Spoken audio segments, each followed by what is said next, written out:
hands. It's funny, dude. Remind me to send you that. I just made myself disappear. Houdini Kubler. Somehow I got us in 4. You got to click that intro broadcast countdown. Oh, there you go. That would be why. Now I'm going to add myself back in, and here we are. See, there's way too many buttons here. I don't know what I'm doing. Like I said, I don't know what I'm doing with my hands. I don't know what to do. Oh, I got bitch. You're riding bitch. I can't remember the last time I said that phrase, man. I haven't heard that in forever. For those of you that, I don't know if that's just an East Coast thing, but if you are stuck riding between the back seat in the hump or the middle, it's called riding bitch. So I haven't heard that in forever. So I haven't said it, I don't think, in 20 years, probably since I lived in Philly. Matt, everybody, welcome. Yes. My brothers, Aaron and Lucas, I always love being with you and sharing time with you, but I also love sharing in-depth, meaningful conversations, making people think, talking about shit people are afraid to talk about. Hopefully, I think my 90-day window where I'm in my 2-strike window on YouTube, and if I get one more strike, I'm permanently deleted. So I think I'm outside of the window of the first infraction, and if I'm reading the rules right, I should be okay. So if we venture into some taboo waters, I hope I'll be okay. If not, I guess I'm out of content. But we'll figure it. If we're going to end on a topic, I want to end with a bang.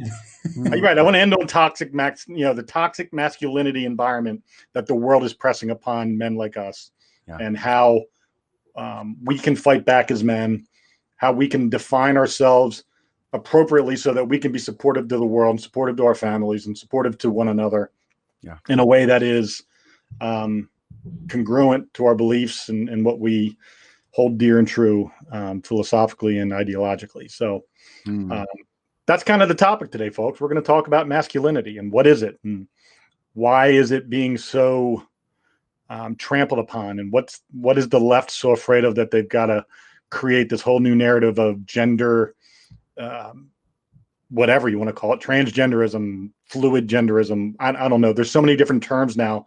I don't know what's what. They keep changing the definitions. Every day there's a new definition. So first of all, Lucas, how are you? I'm doing great, brother. I'm doing great. This, we talk about what, the war on drugs created more drugs. Anti anything creates more of what is anti, because where attention goes, energy flows. And what I think people don't understand that are pressing this anti-masculinity narrative is the boomerang will be horrendous. And people's greatest fears become reality when you focus on this. And I think, I look at Rome, and we're in, in Daniel's prophecy in the Bible, we're still in the Roman Empire. And you look at the Roman Empire of 2,000 years ago or whatever, it fell because the barbarians said, we're not going to be left out any longer. The Germans were like, we're done. And they came. And that's because the pendulum will always swing back. And I think right now, instead of pushing the pendulum one way or the other, we can have an invitation of love and compassion and truth and beauty and goodness. But that's not the conversation that's being had right now. It's anti this, anti that.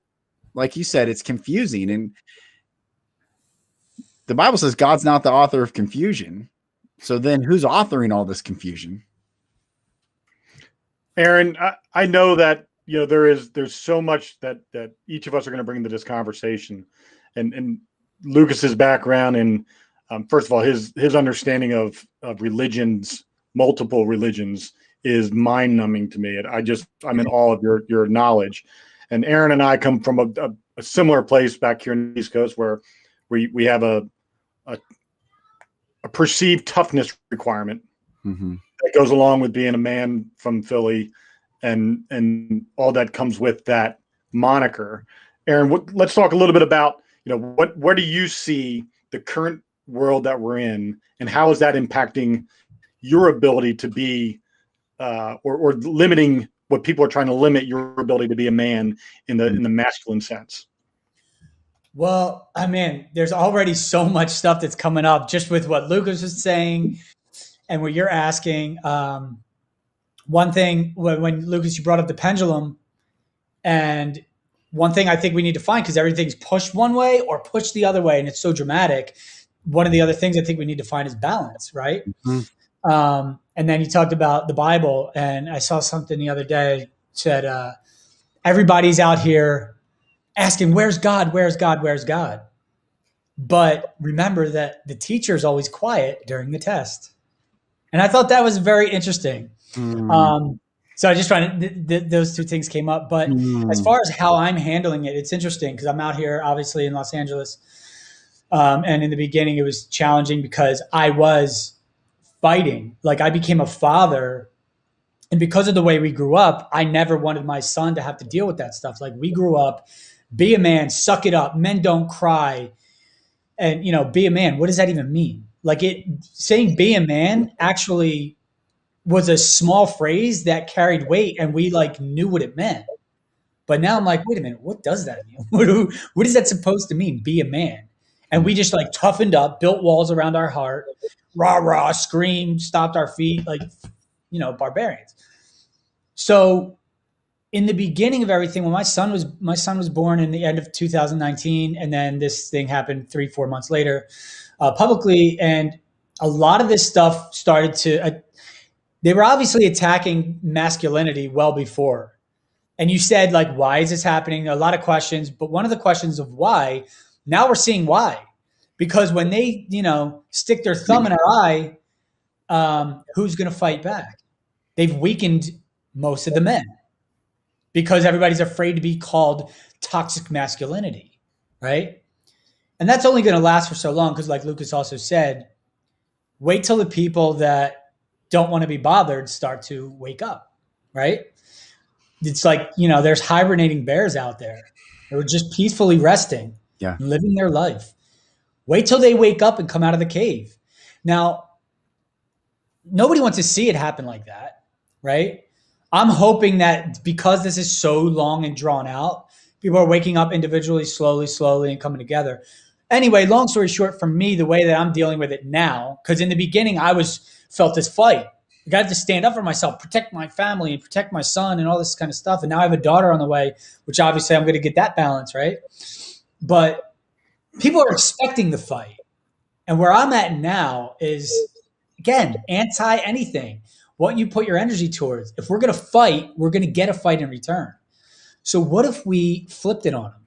And instead of fighting fire with fire or fighting back with this physical, this anger and all this hate, what if we flip it on them and just stand in love? Because we're told, and Matt, you know this as well as I do, in Philly, love out love, and it's mushy and soft and weak.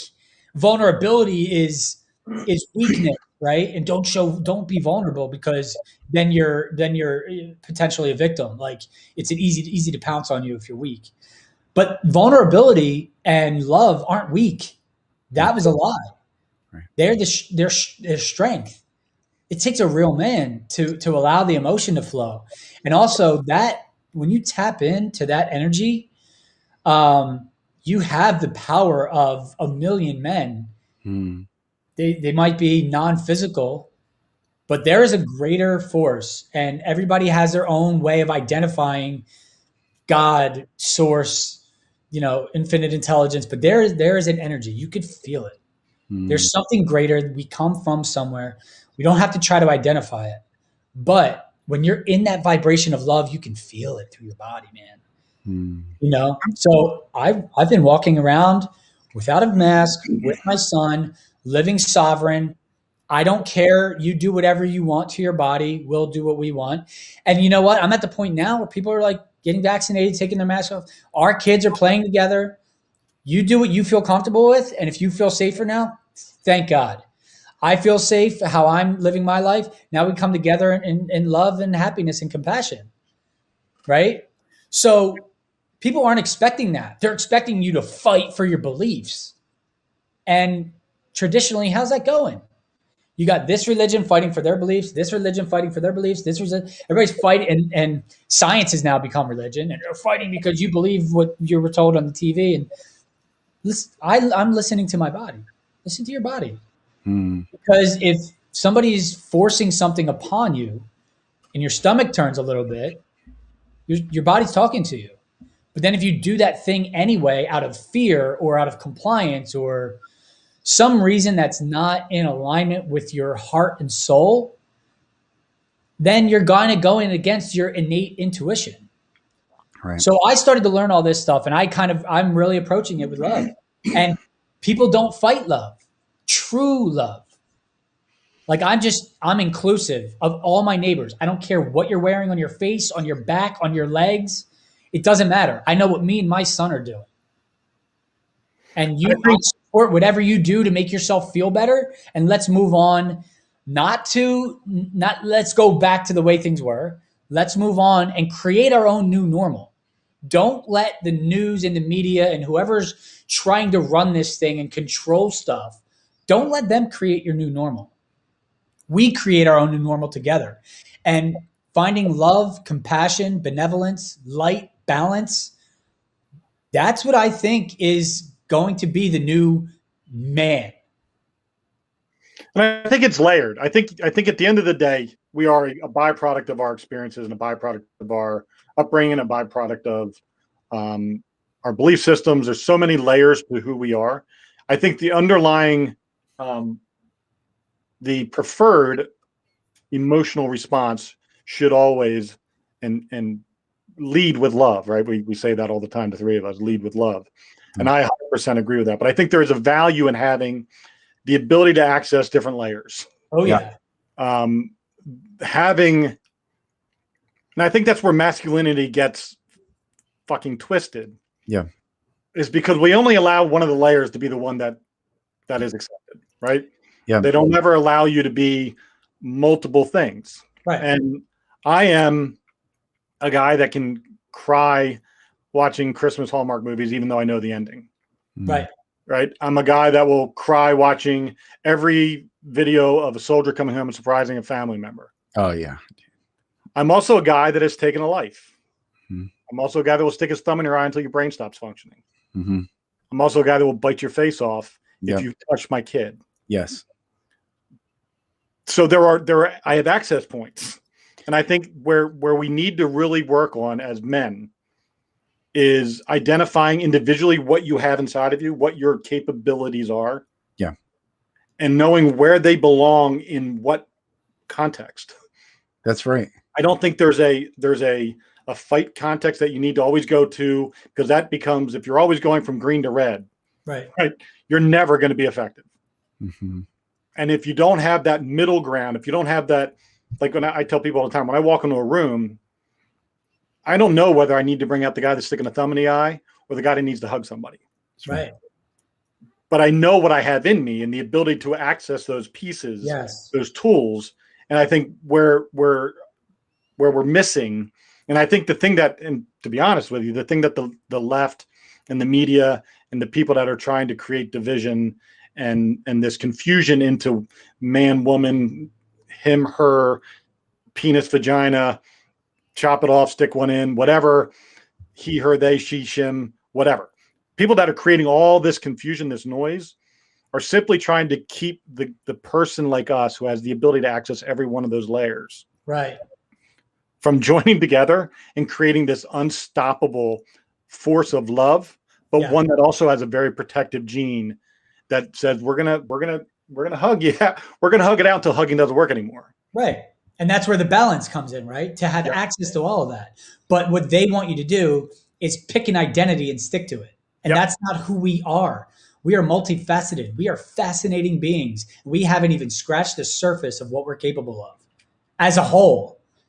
But some individuals are, and Matt, I know you, like, yeah, like you said, you can hug somebody, but the second they cross you, and you see this in nature, look at a dog, even a domesticated dog. That's right. You know, yeah, playful all day till you step on his tail.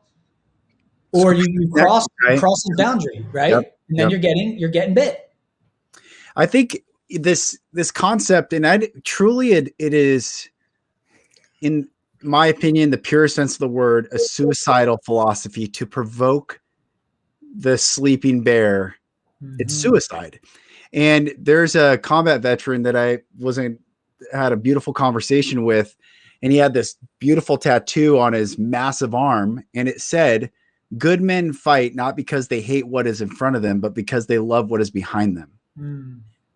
And I don't think the woke political correctness crowd truly understands what is about to come upon them if we don't stand in love. I don't think and if they do, then that is intentional suicide. If they don't, then they're listening to people that want to provoke this civil war, want to provoke the fight, because they always like to capitalize on tragedy, and they capitalize on chaos, and they capitalize on all the disorder and humanity. But if I could do anything, I would say stop.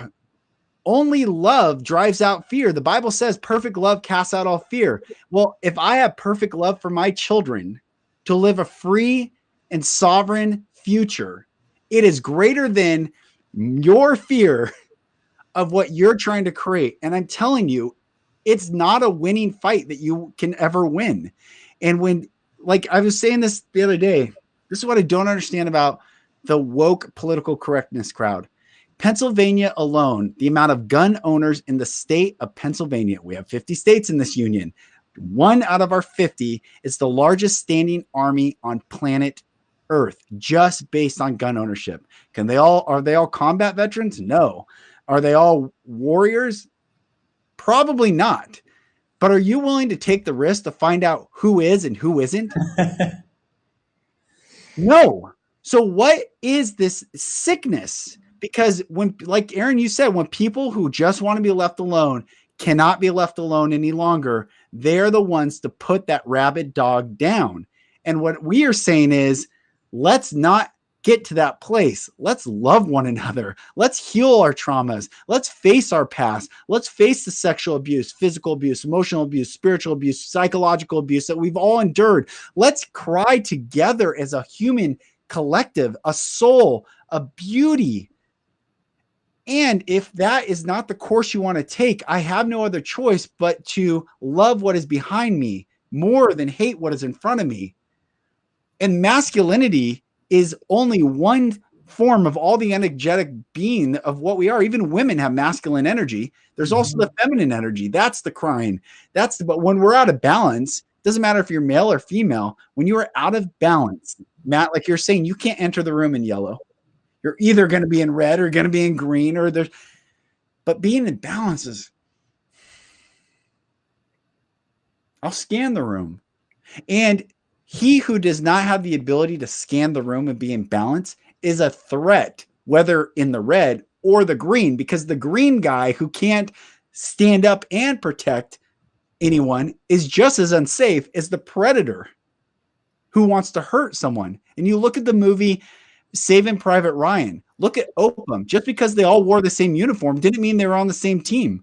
Opum, the little communications specialist, couldn't even go upstairs and save his fellow brother's life because he's so freaking afraid. And then that Nazi looks at him and lets him live. So just because we wear the same uniform doesn't mean we're on the same team. And I think people, please wake up, because the pendulum comes with a blade of an axe. Yeah. And it comes fast. Yeah. Once the momentum swings the other way, we just went to fucking church. Out of the way. For the record, we just went to fucking church. If you don't know that yet, Reverend Lucas just dropped some major church level shit right there. So I loved it.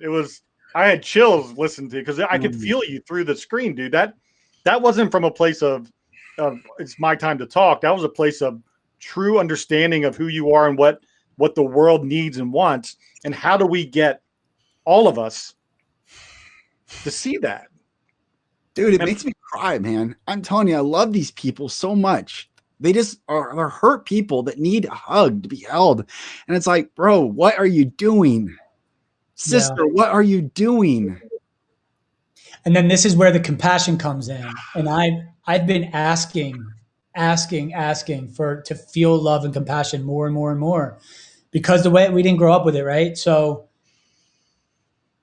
we experienced the pain and we dove in. We went within. A lot of people haven't done it yet, haven't been forced to do it yet. I know for me, I was forced to do it.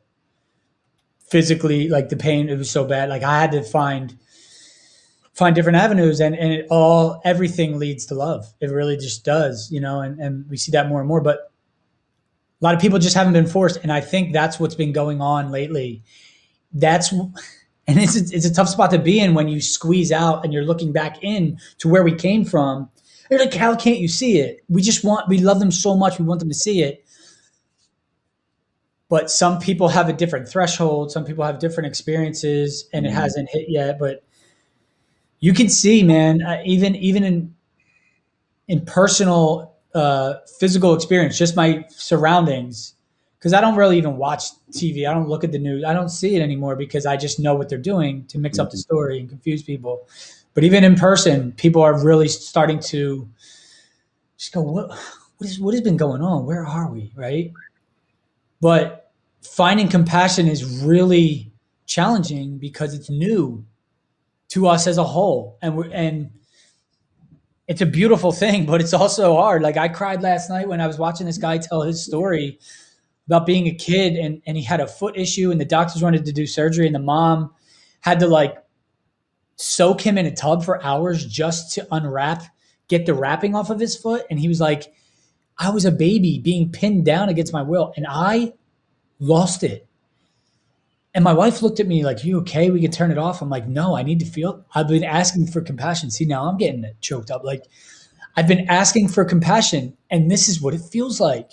I could have watched this a couple years ago and gone, man, that must have been rough. And like just went on with my life.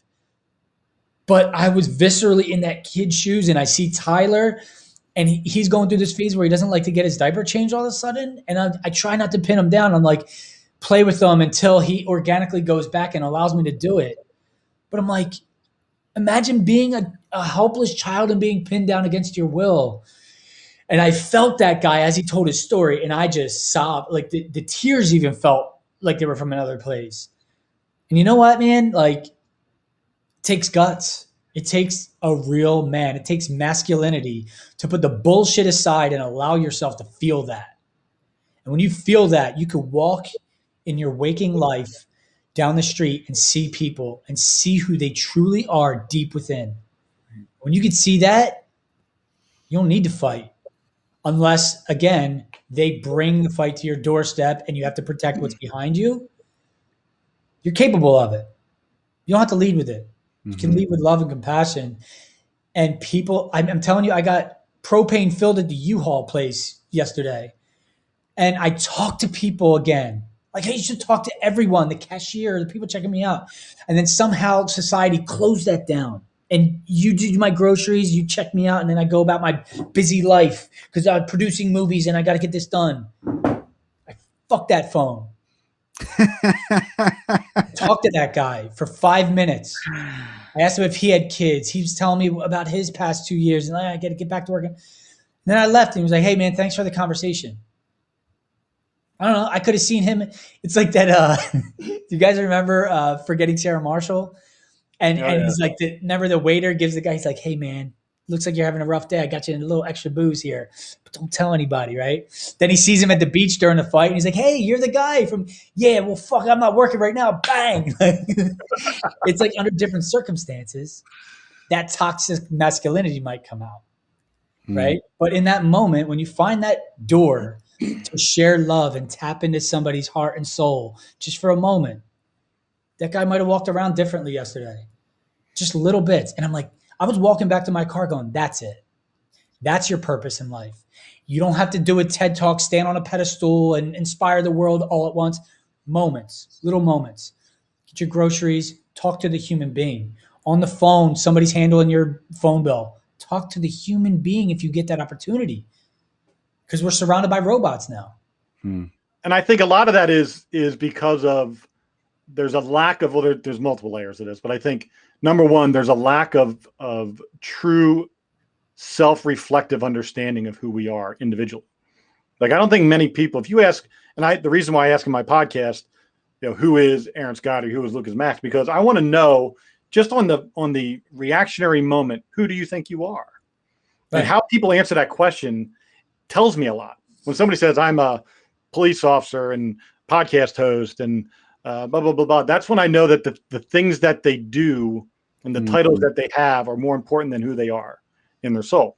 Right. And there's not a lot of people who truly know themselves and know what their strengths and weaknesses are, their capabilities are, and where their weaknesses are emotionally and physically, as well as spiritually. And knowing what you're weak at really helps you sort of create your path forward, because you try to, now, I'm not a huge believer in doing more of the weak shit makes you better. I believe if you suck at something, you can be marginally less sucky if you try harder at it. And that's not a good use of my time. So but I do believe that knowing yourself allows you to stand taller in your own confidence. Yeah. So, when you write a book about your life story, like I did, I laid it all out there. Drugs, crimes, everything I did in my life. I don't have any skeletons. I walk, and if I cry talking about my brother, I'm proud of that. I don't have to worry about somebody calling me a bitch. Yeah. Because then there's this other spot that I can go to that's really sick and twisted. And I try not to go there, but it's there. Yeah. But I think that confidence through self-reflection and self-awareness is a missing component, because we're all taught to sort of become this, whatever your parents are, whatever your dad was, or whatever the major influencer in your life was. That's kind of how you get molded early on. And then you just become a slightly different version of that as you experience life. Very few people truly stop what was put into them, the program that was put into them, and then shift out of it. Right. That's number one. Number That's two, the scary thing, right? Because in order to grow, you have to discover how much you've been misled. In order to understand your powers, you have to dive into how we've been conditioned and that's scary. You don't want to, who wants to admit that we've been duped our entire life, right? That's a big first hurdle. But once you do that, you start to realize your own power. Mm-hmm.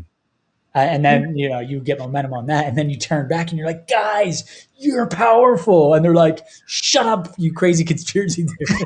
I don't want to know. You can ban on YouTube. All about the skeletons that you're talking about. When we have these skeletons, they can hold them against us, and we're hiding. Everybody's hiding the skeletons. But everybody's hiding the same skeletons. You just go like this, and then somebody else goes, shit, me too. Mm-hmm. Oh yeah, and no, I was doing that too. And then we all go, whoa, and then whoosh. Yep. That's power. And then leadership comes from that. The ability to be a leader as a man is vital in my mind. I mean, it is vital to the success of being a man. Being able to lead your family, lead your children, be a leader to your spouse, be a leader in your community. Something as simple as walking into my son's school last week for a 3.5-hour fucking awards program. Mind you, that was brutal.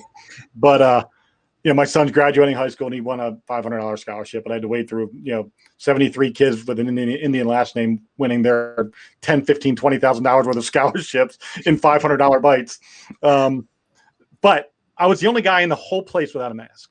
And my son has 700 some kids in his graduating class. So the school is large. I was the only guy not wearing a mask. But I can tell you, before the end of that assembly, there were probably 50 dads who were waiting to see whether or not I got thrown out. Mm-hmm. Who all of a sudden were like, I think I'm going to take this thing off. Yeah.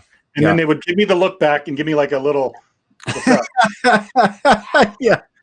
And it's that moment, I think, maybe not for all of them, but a couple of them may be like, you know what? Fuck this. I'm not doing this anymore. I'm not playing this control game. Right. And I'm gonna be a leader again. Right. And I think that's for me one of the greatest gifts I have as a man is being willing and able to go places that many people won't as a leader. And when you can set, even if you're not always successful, that willingness to put yourself out there and be the person that takes that leap and says, follow me, or I'll help you get there, whatever your style is of leading, I think is truly a very, very, very scarce trait anymore, because we've created a bunch of boxed people in categories and roles that doesn't allow them to be leaders in the way that men are designed to lead, just naturally how we're designed to lead. Right. I've been thinking about this lately. They're saying that they want 70% of the United States to get vaccinated. That's when everything will fully open up, yada yada. But in code, in numerology code and stuff, you drop the zeros always. So you have 3 and 7. Then you have the 3% of the American Revolution. And I think that perhaps we're waiting, or God or benevolence or the universe is waiting for the very last person to choose this way or that way. And when that happens, just think, on the planet somewhere, there's the last person to decide one or the other. And when that happens, the change comes.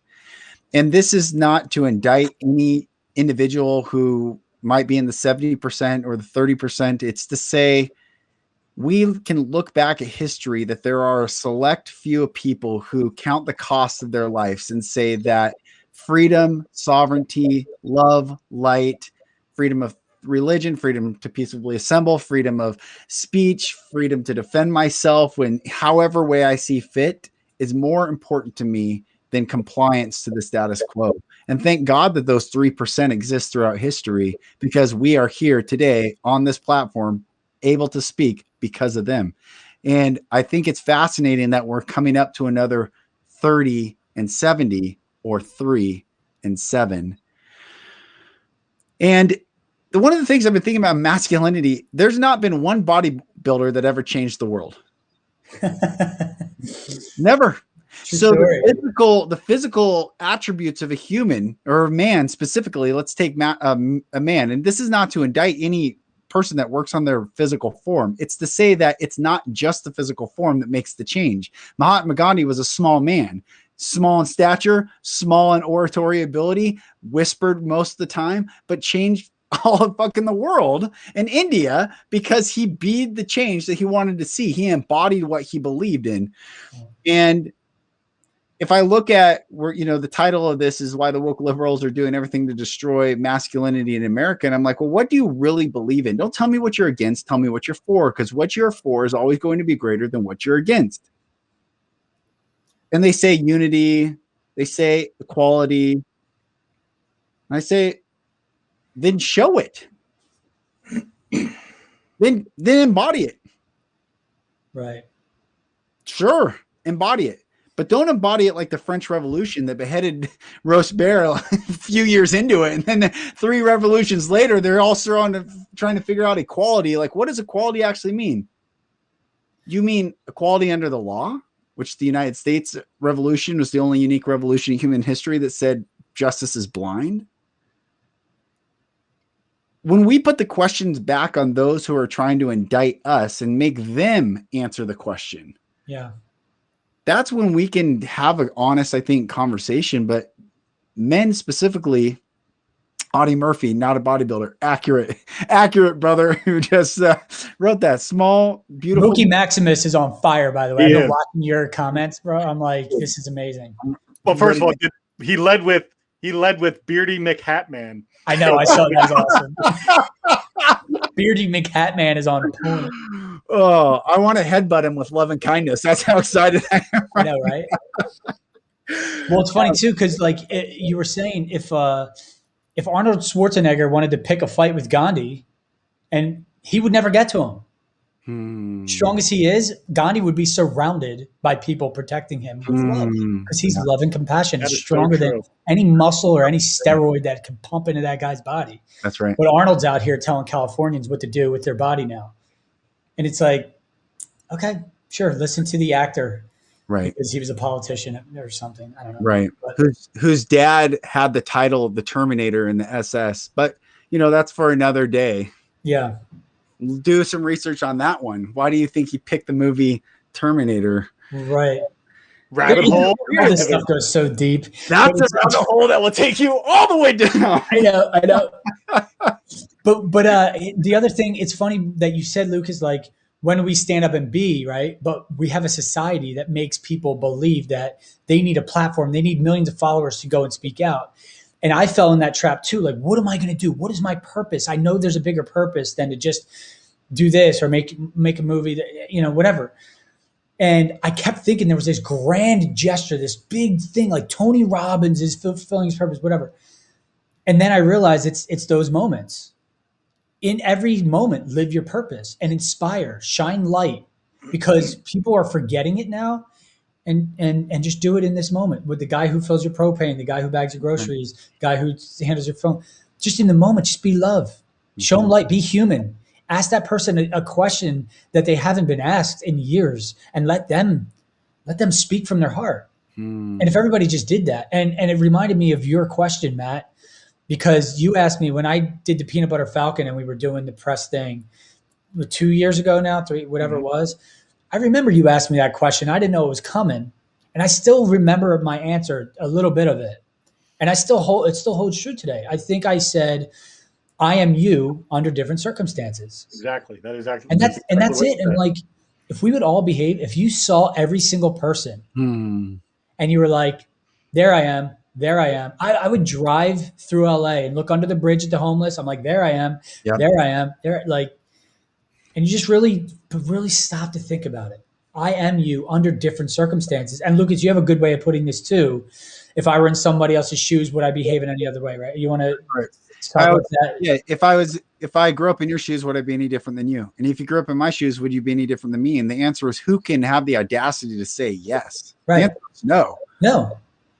I remember when Justin Bieber got in trouble for driving around Calabasas or something in a Ferrari, and they were like throwing eggs and all this stuff. I'm like, and people were like, oh, what a spoiled brat.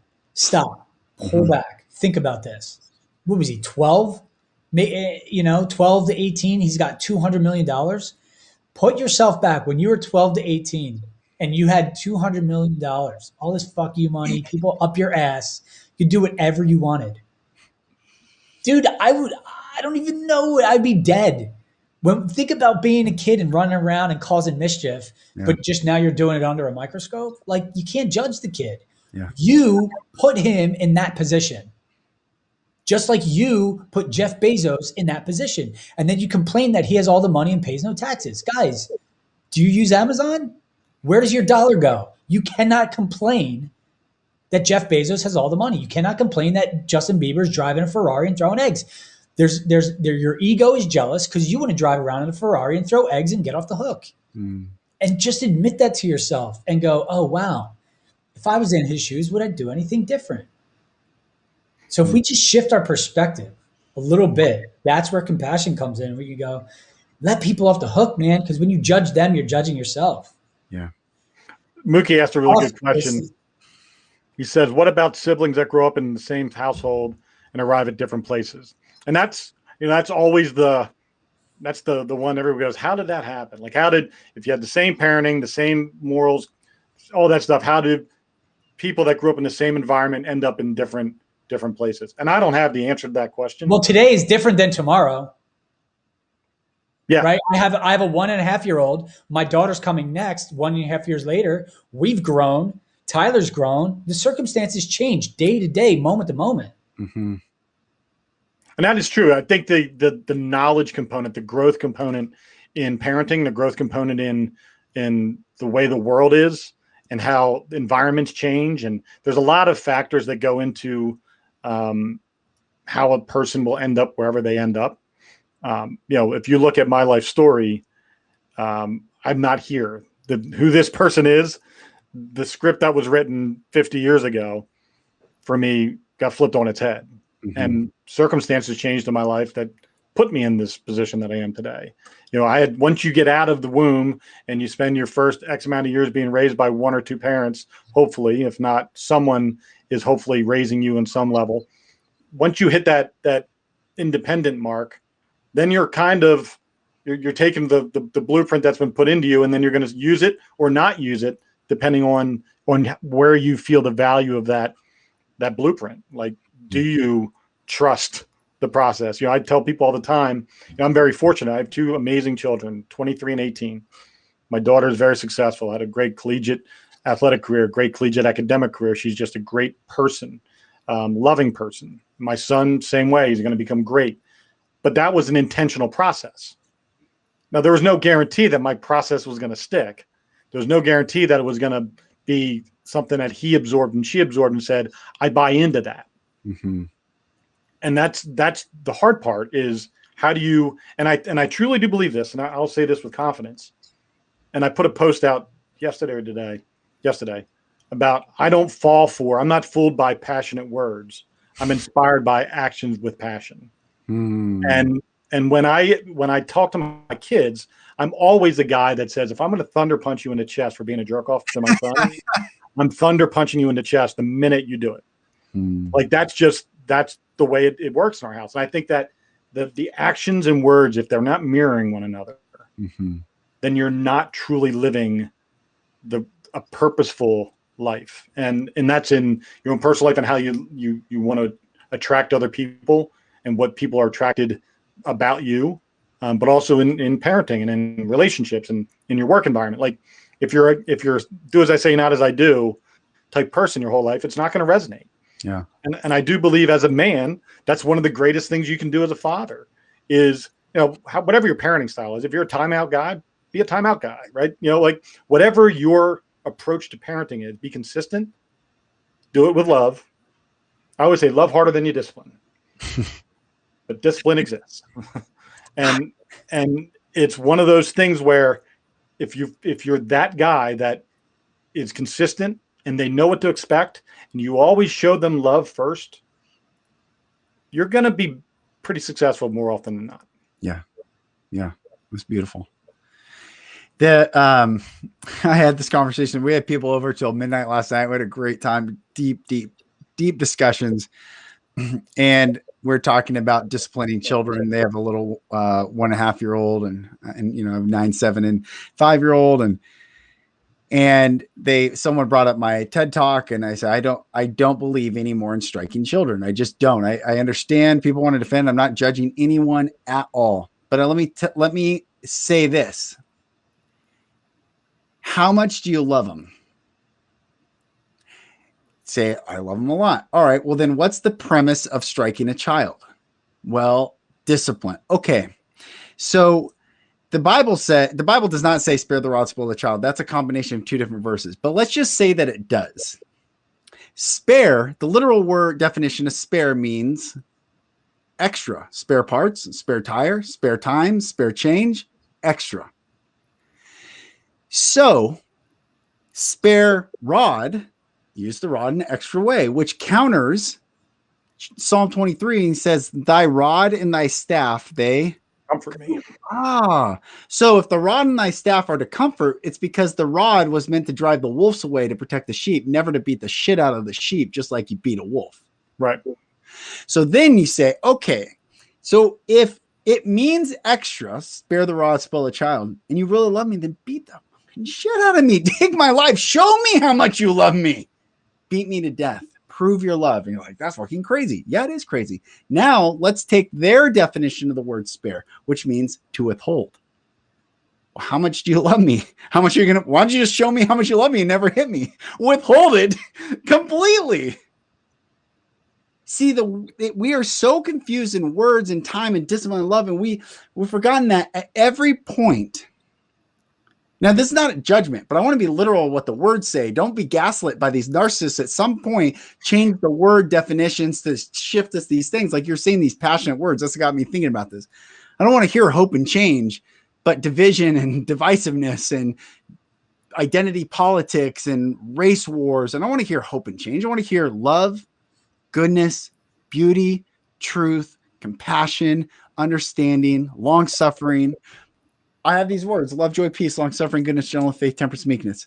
The Bible says, against such there is no law. There's nothing to indict when you live in love, joy, peace, long-suffering, goodness, gentleness, faith, temperance, and meekness. But you can indict someone who is in anger, fear, all these things that create the world that we're trying to eradicate, but you can't eradicate that which you hate with the same means.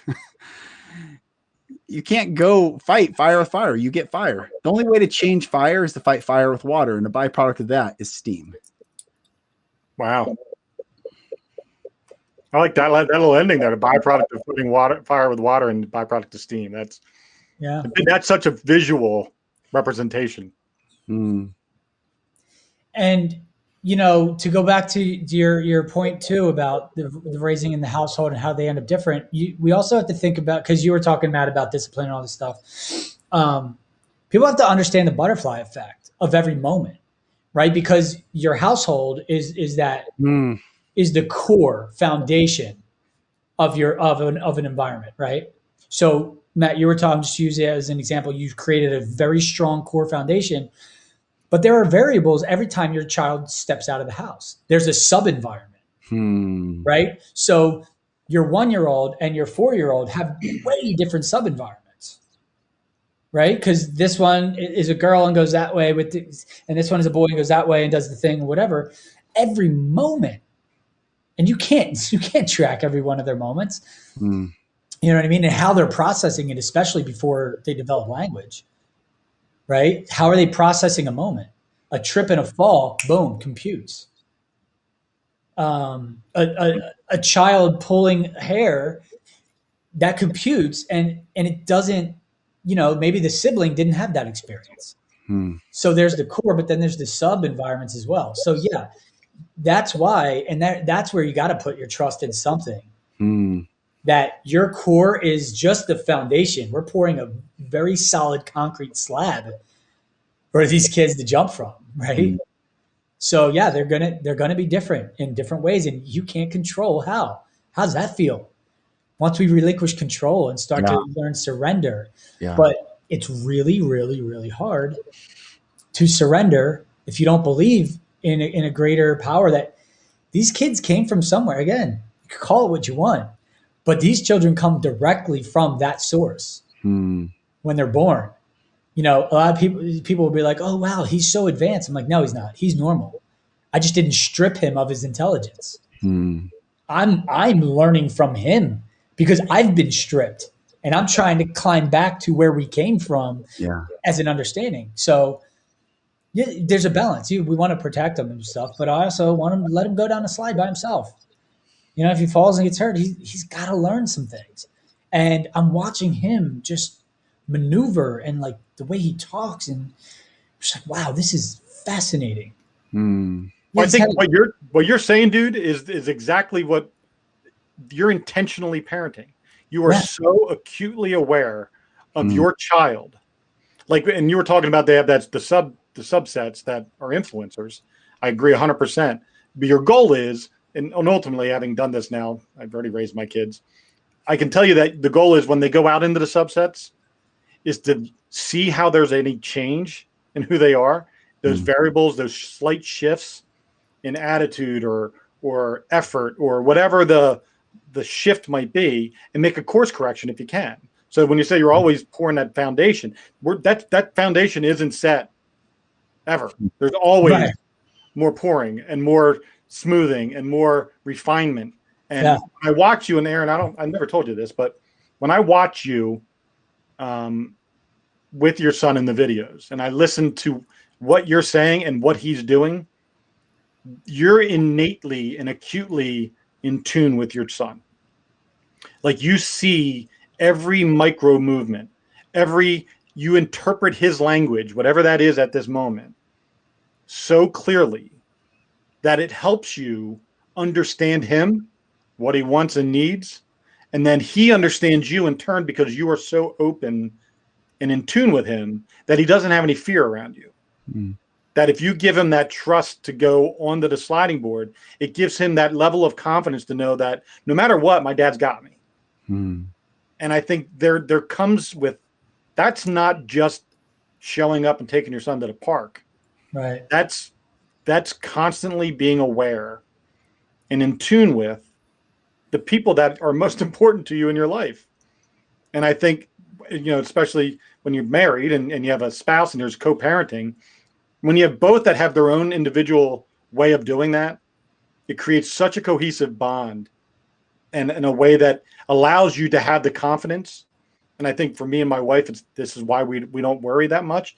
We have the confidence in knowing that our kids can go out and function in the world and do it well because of those years of kind of being what you're doing with your son. And Aaron and Lucas, I'm pretty sure you probably have the same level of attunement with your children as well. Yeah. I think, Jesus said, unless you become like a little child, you may not enter the kingdom of heaven. And I think back of the whole system is set up to strip away our innocence as children, strip away our wonder, our ability to question why about everything. A child's natural inclination is to ask why.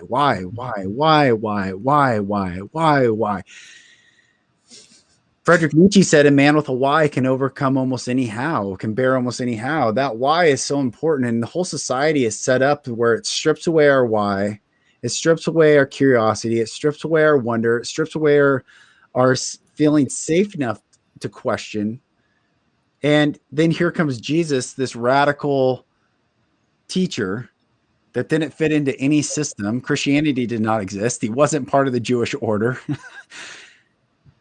Said, unless you become like a little child, you may not enter the kingdom of heaven. And I think what's happening right now as humanity is this question of masculinity and femininity and energy and balance. It's coming back in balance to feel safe enough again to just be. And my children, I was hurt. I would be hurt in my home if I cried. So it was literally, it was so fucked up, but I would be hurt. And so I'm very aware of not to tell my son to be, I want them to be tough. Yes. But by following my example, not me telling them to not be what they naturally are. And there was a moment where my son was crying for a long time and I let him cry. And then I said, okay, buddy, that's good. That's good. It's time to be tough. And my wife looked at me. I'm like, okay, that's right. And it hurt my son. I saw my son flinch. And if the pure soul flinches, you're like, okay, that wasn't in alignment to love. And so I grabbed him on the stairs. He was walking upstairs and I said, hey buddy, I'm sorry. You can cry as long as you want. And I said, I'm still learning. I said, or do you learn? He goes, yeah. I go, I'm learning every day. No one's perfect. We're all learning. And I said, I'm learning that it's okay to cry as long as you want, because when I cried, I would be hurt if I cried. And he goes, what do you mean? I was like, well, if I cried, I'd be hit until I stopped crying. And he goes, that's mean. And I was like, I was like, buddy, that is mean. And that's what we're doing in society right now. We're just being mean. The left, the right, it's like, fucking stop. Let us be children again and love one another. No child is racist. No child is confused. No child is, they're just loving creatures that want to explore in pure curiosity the wonder of nature than the world around them. And adults who think we're so wise and so tough and so smart and so this and so that and my degree this. And dude, we got to learn, like Aaron, like you're saying, learning from these beautiful souls instead of stripping away these beautiful souls. Yeah, and it's challenging, man. And Matt, I appreciate you saying that and seeing that, because it's that part is intentional, but it's not easy because it's very unknown. I don't read parenting books and stuff, right? And it's like, it's weird. It's a little against the grain, but I look at what's happening because of that, and the unknown is where the beauty is, right? And that whole curiosity thing, like we talk about this all the time. I've been down these rabbit holes for 15 years and conspiracies, crazy. And then 2 years later it comes true. And then, this is because we're kind of seeing the patterns, right? Mm-hmm. Then I got to the point where none of that matters. Who's doing what and how and blah, blah, blah. Right. What matters? Why? If everybody just kept asking why are they doing this? Yes. And really sat back and why 7 times, right? Why? Because they want control. But why? But why? But why? But why? But why? You'll get to the bottom of it. Yeah. The why is because we are so powerful all of us, me, you, every single person listening, your children, every human being on this planet, the guy under the bridge, we all have the same power within. And if the people who are running the world with control and greed and money and blah, blah, blah, blah, blah, if people found out their own power, that whole paradigm is gone. You can't sell people stuff they don't need. You can't control people. Yeah. You can't, you know what I mean? Yeah. You can't have 9 yachts because nobody's going to buy your shit. And but they've gotten, I mean, this conditioning has been decades and hundreds of years, centuries before we've gotten here. That's why it's so hard. It feels like an uphill battle sometimes. But again, this is why men are confused, because we're like, I need to be tough and protect and yes, that's true. But what does it actually look like? How do you get there with a more well-rounded approach? When you're told, I mean, Matt, Philly, how do we show love? Fuck you, break balls, I'm teasing you, right? Right. And then you'll be like, well, that's how I show love. Yeah, that means I love you. If I don't love you, then I don't tease you, right? And it's like, no, why? I will say, I love you, no homo. What the fuck's that even mean? Why do you have to say no homo? Dude, you're bringing up all kinds of '90s level Philly comments that are just. Well, I totally that's remember old doing conditioning. That's where I was conditioned, right, in the beginning. And I think about it now because I'm like, why can't I just say I love you, Matt Kubler? I love you, bro. Lucas Mack, I love you, brother. Like, I don't have to. I don't have to say, oh, but no homo though. I'm not like, what is that? Where did that come from? That came from the box on the wall. And what's funny too is, like, I think about comedy, and I used to be the guy who'd be like, man, they're ruining comedy. You can't make jokes about fucking anything anymore. But they weaponize it, right? Because it was created, and then they rip it away from you and they flip it upside down. And now everybody's like, oh, that's politically incorrect. And then some people stick to this and some people stick to that, and then they flip it and go, oh, now fight amongst yourselves, so you don't figure out why. Right. Because you're too busy and you're too distracted. Yeah. Yeah. And then, this is about masculinity, but same thing for women. Look at the women fighting to climb this corporate ladder. And then how many women are trying to have children and stuff? And like, what do you think stress does to the body when you're working 95 hours a week? Listen, everything should be an option for everyone. If that's what you want to do, great. But they weaponize it. They weaponize it in the media. Right? And then people wonder why we're so stressed out. And why do we take things out on our kids? Because we're so stressed out and busy. And when I say we, again, I'm talking about humanity as a whole here. Because if you have two parents that have the time to be there and care, it's a little bit easier than two parents working 2 jobs, nannies taking care of the kids. You know what I mean? You could get the best nanny in the world, and that's fine as a supplement, but you still got to be a parent. It's still not the parent. It still doesn't have that energetic connection to the child that the child needs growing up. It's tough, man. It is tough, but baby steps to the elevator. Don't bite off the whole thing at once. And that's a classic Aaron right there. Aaron's like, listen, when we were doing rabbit hole conversation, like, listen, take whatever resonates with you, let the rest go over your head. Like, those are all, again, that's real advice. Like, I mean, I wish I had Lucas's ability to quote shit and actually attribute it to the right person. Because I can quote Step Brothers, Wedding Crashers. Like, I can quote that. I don't have a single ounce of actual credible knowledge in my head that I can attribute to any one person and where it came from. It's all in there. I just don't know where the hell it's just Bill Murray from What About Bob? Steps to the elevator. So first, I want to give the gospel of Bill Murray. Lucas has that innate ability to not his recollection of where he learned and heard something is I've never seen it before in my life. So I love that because I know that I don't even have to fact check you. Like you're like that.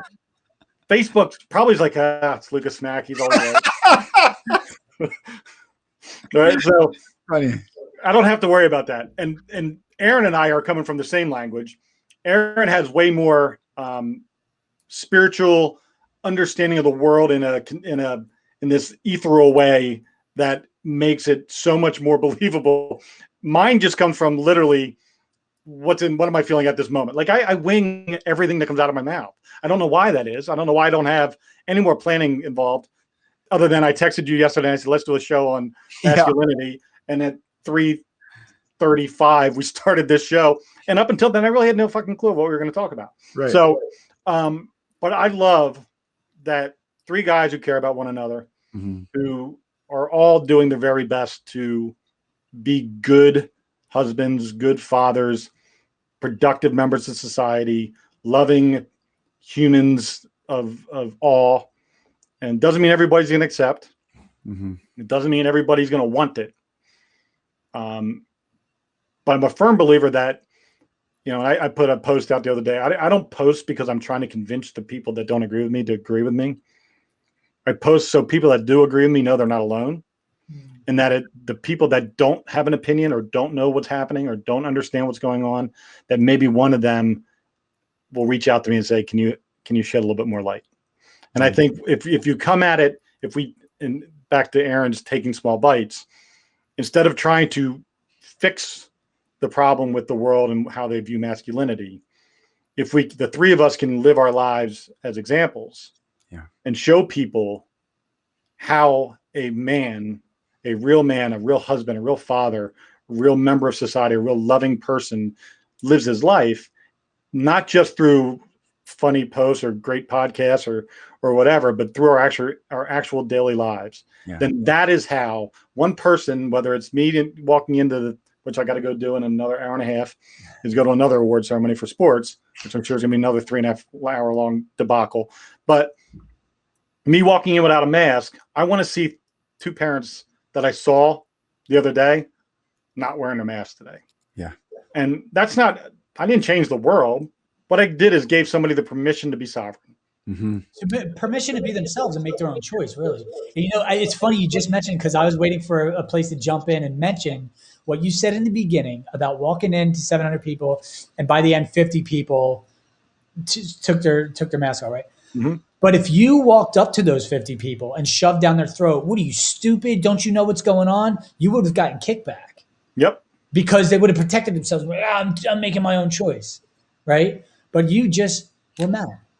And when you be and you lead by example, and doesn't mean you're right. You're just making your own choice.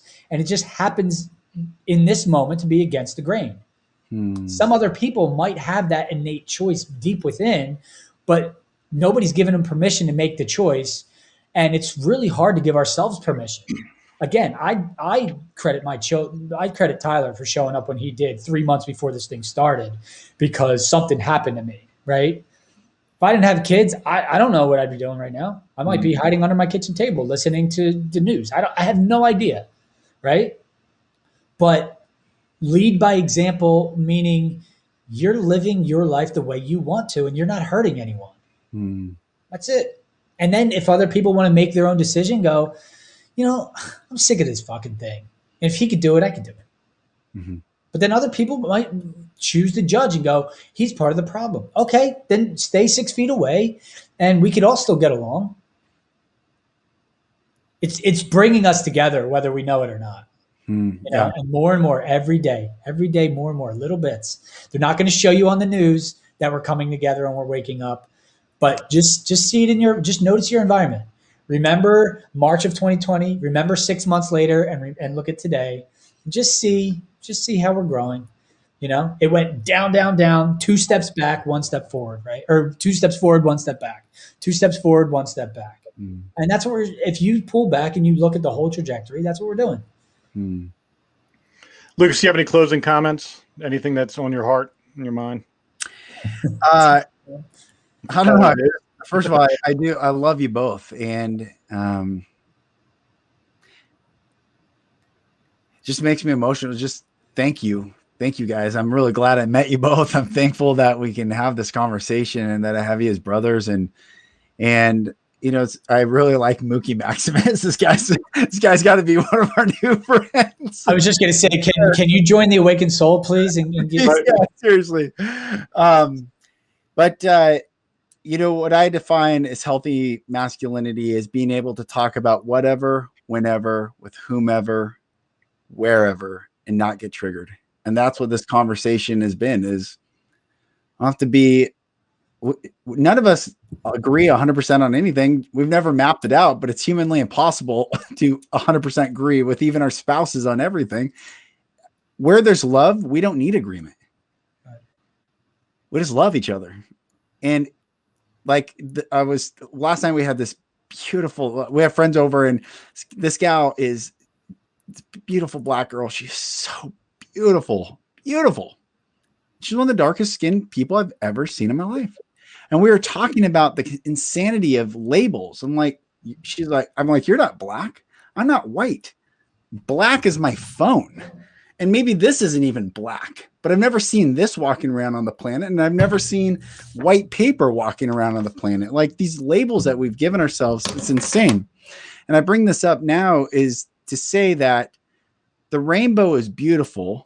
To deviate for a second, but to bring this together, tie it in nicely. The rainbow is beautiful, not because there's one color in the sky, but because there's a variety of colors in the sky blended together, moving in unison, arced, and we look at it and say, wow, that is beautiful. So more thought, more diversity, more humanity, more, not less, and submission and compliance and lockstep and listen to the good leader and whatever the propaganda machine tells you that what you do. And okay, no, that's not humanity. That's not being masculine or feminine. That's not being human. This conversation is human. And so I just love you guys and thank you. Thank you. Seriously, brothers. Aaron, how about you, bro? No, I got nothing. I'm fan. I talked enough. No, but Matt, seriously, thank you for putting this together and reminding us that it's been too long. It's funny because you think about if we had this conversation 4 years ago, not this conversation, but decided to have a conversation on a podcast about whatever, it would just be so different. And I, again, thinking about what does it mean to be a man or even a parent? Because we got into that a lot and how kids grow up differently. I mean, we are growing. We're constantly changing. And, a parent 5 years ago is much different than a parent today. So, of course, those things are going to evolve in different ways. But, again, it's challenging due to our previous conditioning, but we are given a golden opportunity right now to try something new, to lean into the change, because the change is happening whether we want it to or not. And it always was. It always was. But we found ways to ignore it. And now ignorance is a very big choice. Like you have to actively choose ignorance to be ignorant these days because there's so much going on out there. So I think instead of looking external to get the answers, and somebody said about how do you not know unless you're watching the news? And don't get me wrong, I've filtered through a lot of it. I have a background in Hollywood. I've seen behind these curtains. It's not that I've not seen any of it. I've just seen enough to know the patterns are all the same. I mean, the specifics might be different day to day, but it's all the same pattern, and it has to be to continue to keep the fear going, because if you're afraid of this thing for a week, next week you're not going to be so afraid of it. So they got to switch it up. But the pattern's always the same. So yeah, watch with discernment. That's fine. Don't watch as if like whatever anybody says to you is 100% accurate. Now, my internet's unstable, so I'm choppy, but just trust yourself. Trust yourself first. I think that would be my closing statement. Trust yourself first and use discernment and with anything outside yourself. And your body will tell you. Don't listen as much to hear as you do to hear. And if you feel something, if you feel that, that felt good, maybe there's something to that, right? And Lucas, you say as well, if you can breathe deep into that idea, maybe there's some truth to it. But if you're breathing shallow in the chest and your stomach's turning, maybe you want to look into that. Like maybe that's not in alignment with you. So if some stranger is telling you to do something and your body is telling you no, just take a beat, listen to it, and try to use discernment. We need to slow down. That's why the news cycle,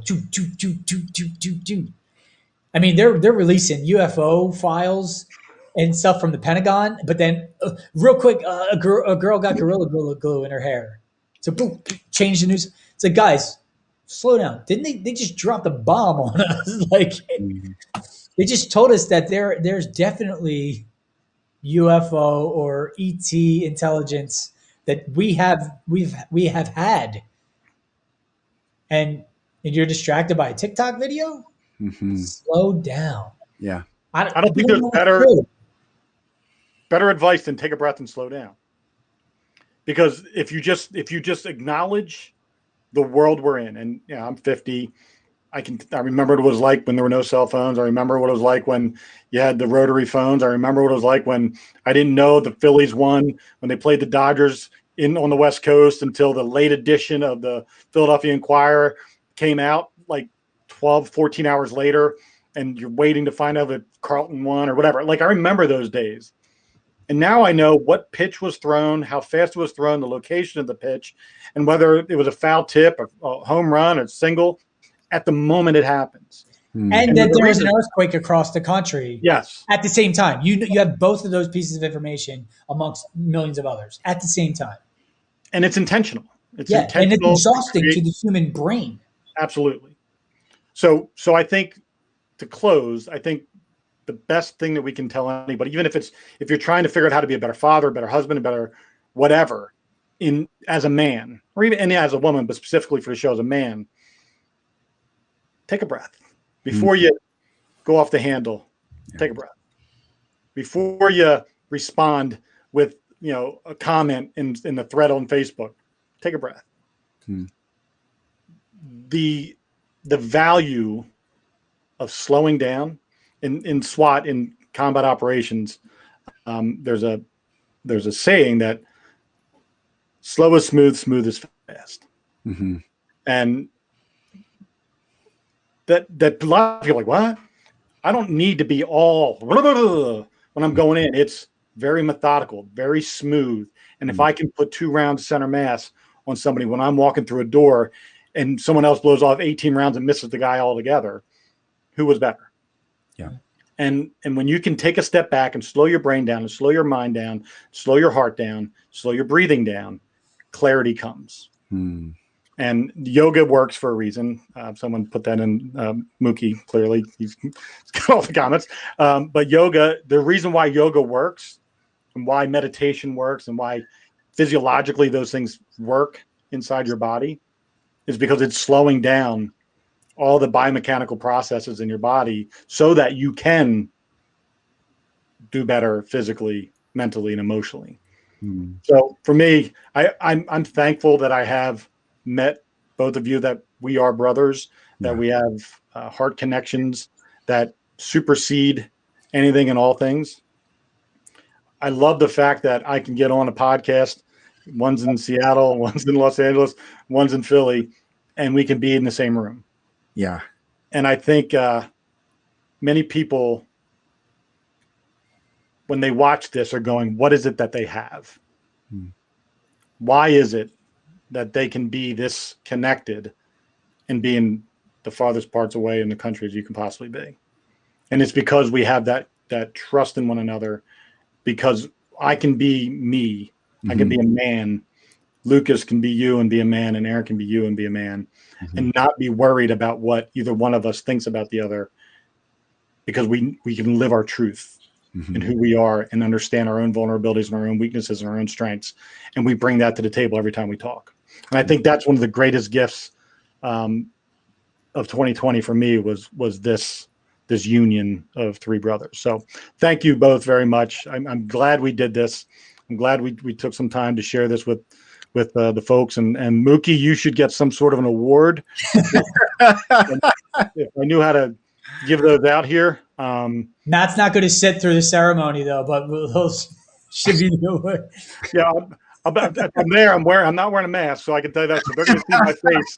They're going to see my face when the 53rd award comes up, and they're like, having some presenter give a 5-minute dissertation about why this award's so goddamn special. They're going to see my face. Oh, that's good. Everybody, thank you. Aaron and Lucas, thank you. Thank you, brother. We're going to do more of these. This isn't, we try to do these frequently, but, life gets in the way sometimes. And Lucas, for those of you that aren't aware, Lucas has his own podcast. Lucas, share everybody where they can learn about your show. It's called The Golden Rule Revolution, and it's on all the podcast platforms, and also have a TED Talk out there called Breaking the Cycle of Child Abuse, and recommend everyone going and finding that on YouTube as well. And you guys have a collective podcast. Yeah. Aaron, you want to talk about that? Yeah, we have we started the Awakened Soul. We have a Facebook group called the Awakened Soul, and Lucas and I go live, and we just kind of talk like this. And then time to time we have guests. We have some really cool guests come in. Like Matt Kubler. Matt Kubler is top of the list always. It's a revolving invite. But yeah, we talk like this. Yeah. We don't plan. We don't write what we're going to talk about. We just let it fly and where we are in the moment, and we share our heart with the world. So yeah, join us. Everybody needs to subscribe. Everybody needs to go to YouTube, hit up Lucas's page, hit up Facebook, join the group. The more the merrier. The more people that are sharing in the experience, the stronger the energy is that is being put out in the universe. Yeah. For those who want to learn more about the 2 Dates and a Dash podcast, which is my podcast, you can find it anywhere on audio, anywhere podcasts are heard, and then on my YouTube page, Matt Kubler, all the video episodes are there as well. So everybody, thank you so much. We truly do appreciate you guys tuning in. We had a lot of viewers today and great comments, and I wish we could answer all the questions, Mookie, but my brain doesn't work that fast, and your fingers must be exhausted. So God bless everybody. Take care and go out and be kind to one another.